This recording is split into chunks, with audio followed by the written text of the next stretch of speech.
And this is the kind of stuff that I try to make sense of, because we saw a video a couple shows ago in which Savannah Guthrie, with all this tragedy that Nancy Guthrie, her mother, has not appeared after 10 days. I think has been 10 days now, or 9 days. This is so concerning. I think it's like 8 days, but this is concerning because we have seen so many conflicting videos. We saw this video. I'm gonna play the other video first that we saw. Watch here on this show. And no, she doesn't have 6 fingers. She doesn't have 6 fingers. This is a legit video shared by Savannah, and this is what she said. We received your message, and we understand.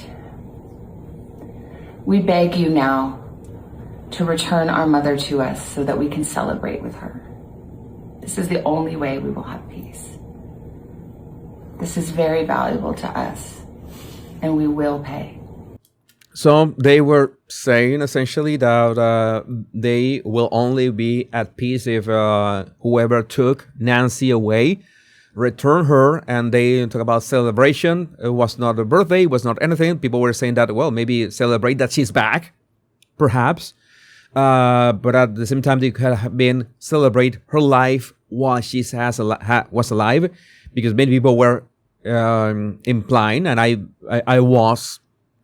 agreed with some of their takes that maybe they already knew that Nancy Guthrie was not alive anymore, and they just wanted the body to return. That there's so many theories about this, and now the problem is that this implied. I'm going to play this again just in case, so you get the message. We received your message, and we understand. We beg you now to return our mother to us so that we can celebrate with her. This is the only way we will have peace. This is very valuable to us, and we will pay. This is very valuable to us, and we will pay. It looks like they had already contacted in some way, or were contacted in some way by the real abductors, the kidnappers, and they were willing to, okay, let's pay to get this sorted out. That's what it looked like. That was 2 days ago, but now we have this. Savannah Guthrie has made a new video. This was yesterday, saying, we believe our mom is still out there and we need your help.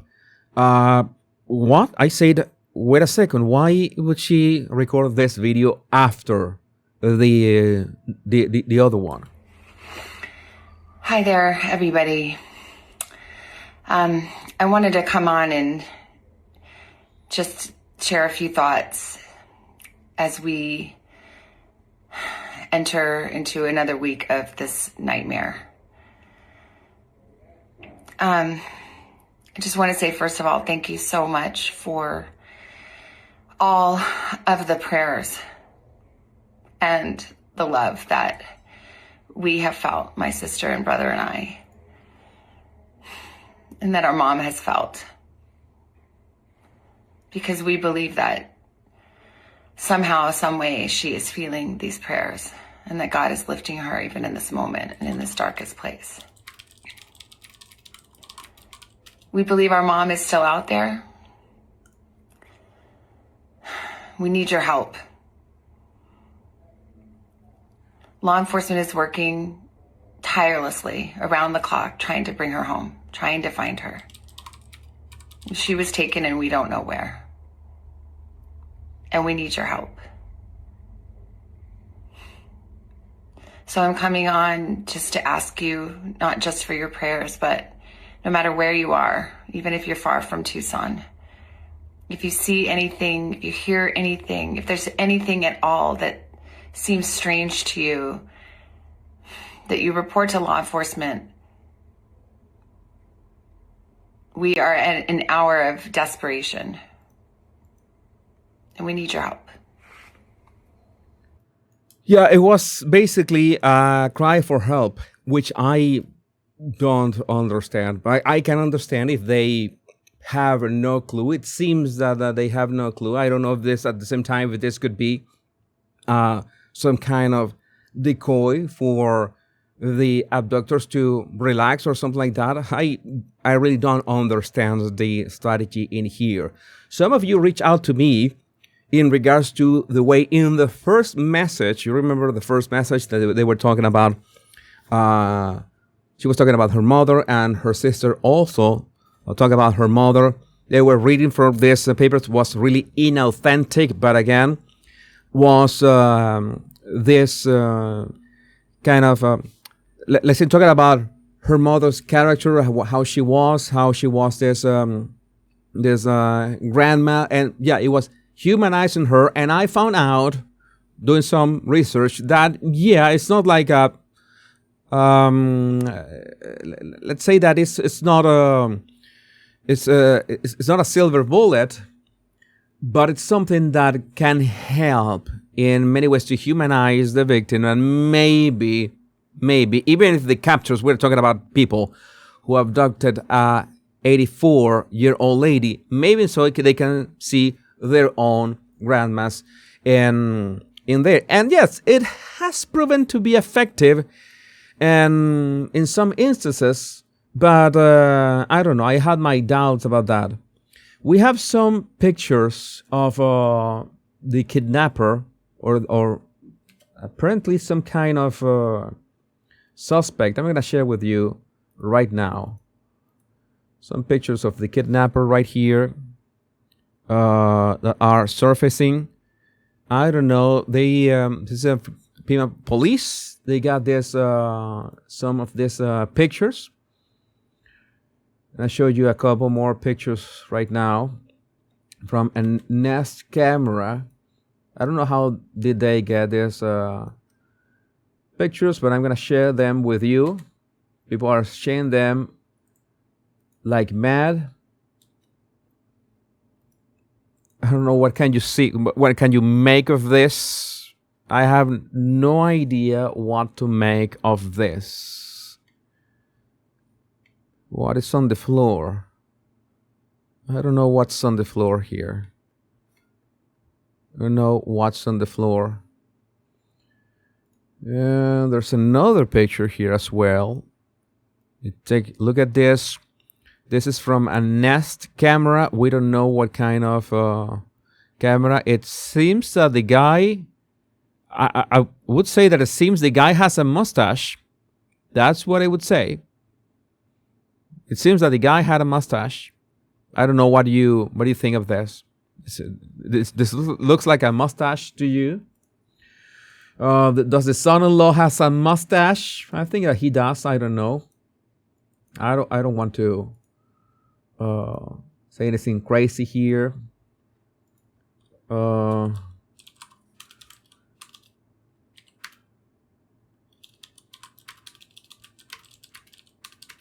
Just in case. Oh my God, this is so. Yeah, he does have a mustache. He does have a mustache. I don't know what to make of this.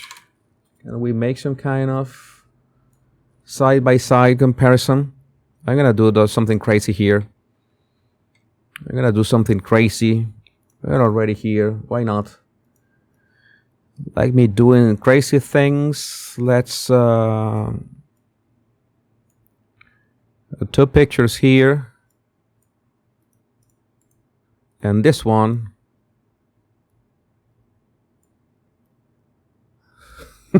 Oh my God.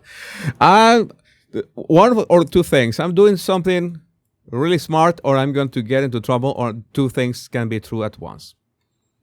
I don't know. But that's Pedro Pascal. No. I know that Pedro Pascal is everywhere.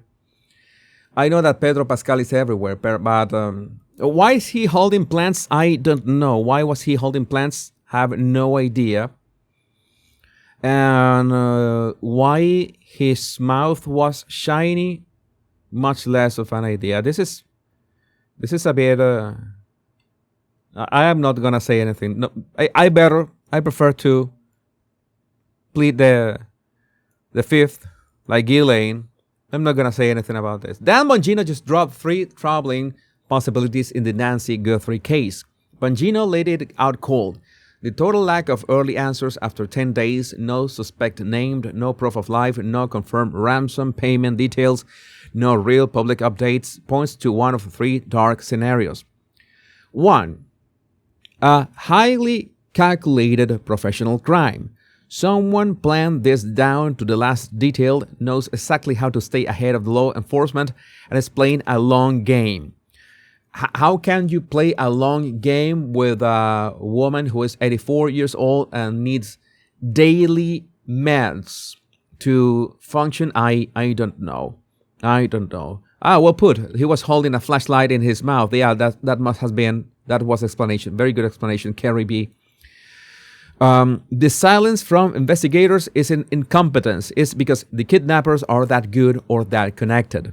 Number 2, the initial story we were told is not the truth, the truth or the full truth. What was sold as a straightforward kidnapping or ransom case might have layers we haven't been told. Bongino's not saying it's fake. He's saying the public narrative could be missing massive pieces, and the feds or local PD are holding back because the real facts are messier or more explosive. So maybe, yeah, the messages of Savannah Guthrie are some kind of code that is not for us, but for that is the way of communicating with the abductors, because that could be a possibility as well. Maybe that's why Savannah's messages are so cryptic and weird.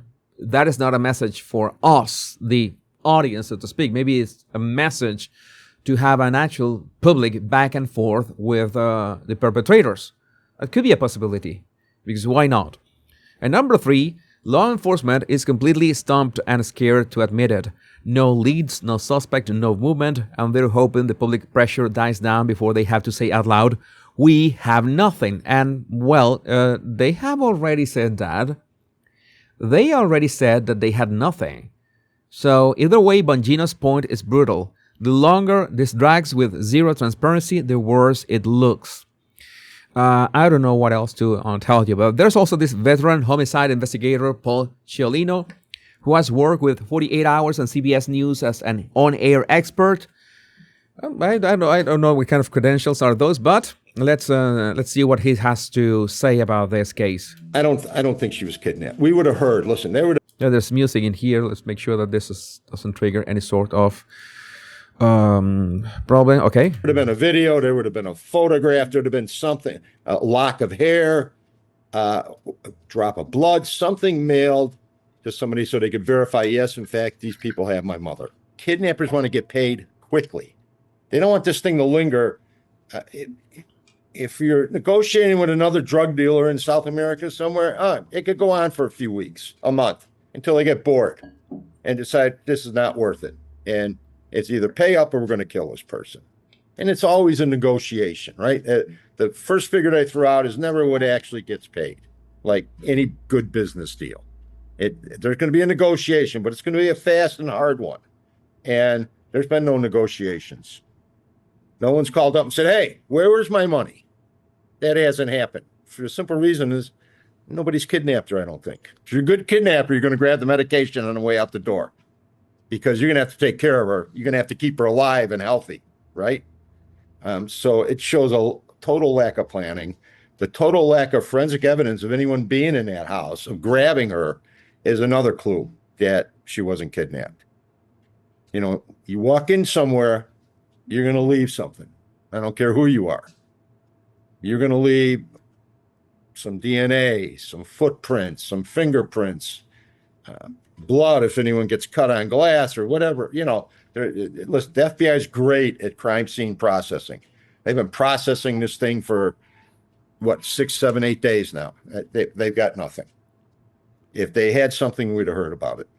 Not necessarily, but one thing that everybody noticed is that this happened and they did not treat it as a proper crime scene the first time, and then they had to go back there and they, put the yellow tape back again after all these people, reporters, amateur investigators who have gone to the scene and had tainted everything there. And we do know that now was confirmed by the Pima sheriff that there was no break-in. There was no signs of any sort of break-in, so that is all the more disturbing and concerning. Again, this is the reason.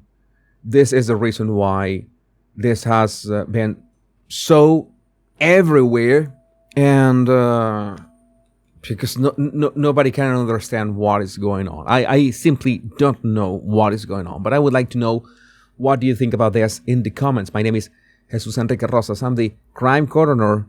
Much love and bliss.